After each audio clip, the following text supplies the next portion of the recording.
Hey, so check out these 3 exercises to build, strengthen, and bulletproof your hamstrings. You probably have not seen these exercises before. They look a little bit weird, but man, are they effective. And you guys know I'm a big fan of overcoming just isometrics in general. So these are long lever sprint isos.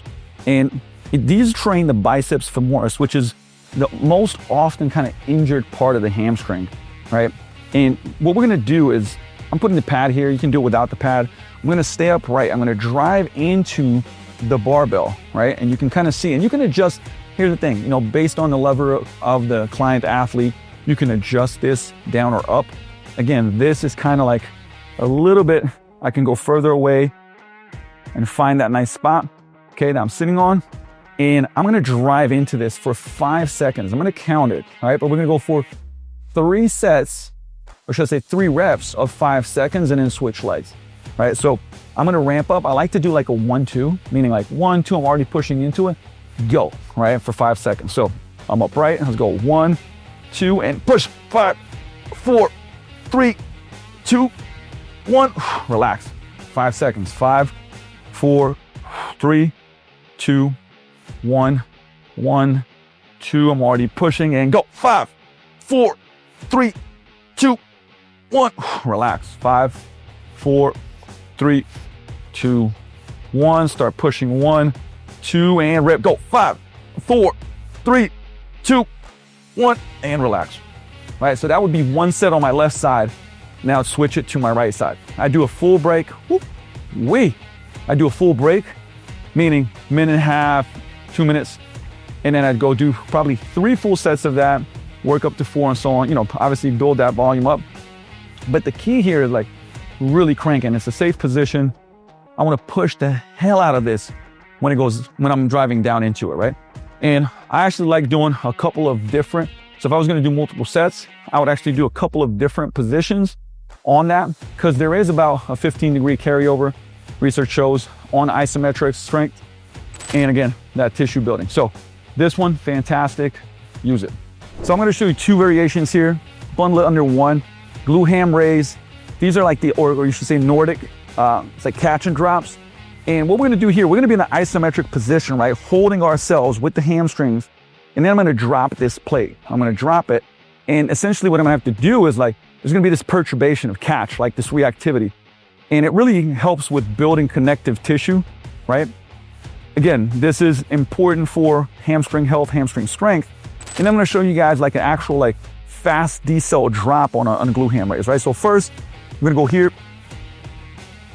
I'm gonna, again, depending on how challenging I wanna make it, I'm gonna lean down.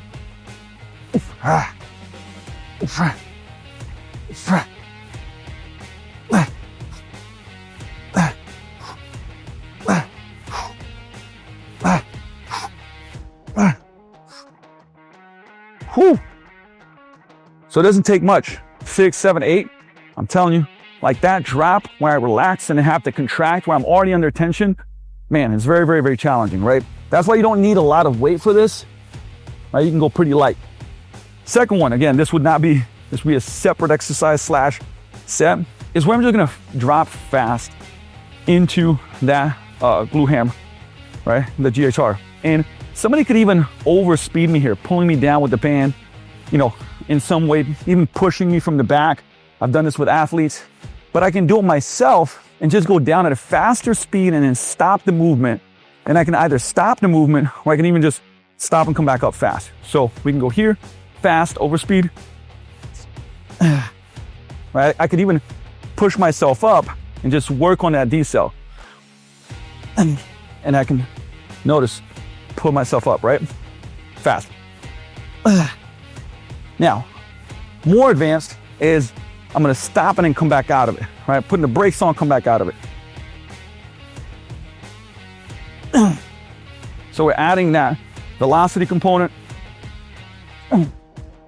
Keeping abs engaged, important. So the forces in that are much higher, right? Same thing, we keep this somewhere between that 5 to 8 rep range, depending on which one we're doing, and we can make it more challenging, less challenging for an athlete as well. So this one is a banded basically catch perturbation, meaning like we also need to train that hamstring and knee flexion. And I'm gonna create some resistance, a good chunk of resistance here. What Trey is gonna do at the beginning, he's gonna pull back a little bit of resistance. He's gonna count down 3, 2, 1, and then let go, and I'm gonna catch it, right? Go ahead. Right, so I'm having to catch. Very good first like 3, 2, 1. All right, so that's to stabilize. Now, the progression is he will not even say anything. So I don't know when it's coming, right? And you can see kind of like how it's harder to stabilize. And I would do it at different positions. So I might slide out a little bit lower, and he's doing the same thing. consider it. Right?